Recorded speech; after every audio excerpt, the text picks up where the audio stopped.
Overall યુદ્ધની તીવ્રતા સતત વધી રહી છે અને થોડા દિવસો ચાલી તો વધુ મુશ્કેલી સર્જાઈ શકે છે.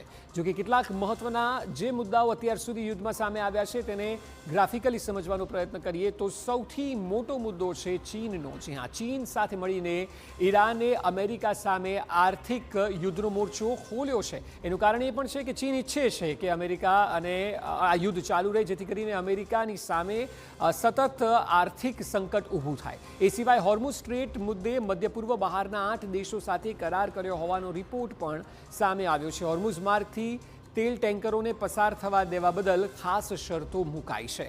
તેલના વેપારમાં ડોલરની જગ્યાએ યુઆન ચલણથી વ્યવહાર કરવાની શરત છે અને સૌથી મોટો ટર્નિંગ પોઈન્ટ આ યુદ્ધનો માનવામાં આવે છે. એ સિવાય અમેરિકાના આર્થિક પ્રતિબંધોને બાજુએ રાખીને ડોલરને કમજોર કરવાની કોશિશ છે, એટલા માટે જ યુઆનમાં ડીલ કરવાની વાત અત્યારે સામે આવી રહી છે. એવા જહાજને પસાર કરવામાં આવશે જે યુઆનમાં ડીલ કરશે. ઈરાનની આર્થિક વ્યવસ્થામાં ચીનનો પ્રભાવ વધારવાનો પણ આ પ્રયાસ છે અને એટલા માટે જ ઈરાન કહી રહ્યું છે કે જે લોકો ચીની કરન્સીમાં ડીલ કરશે તેનું જહાજ જઈ શકશે.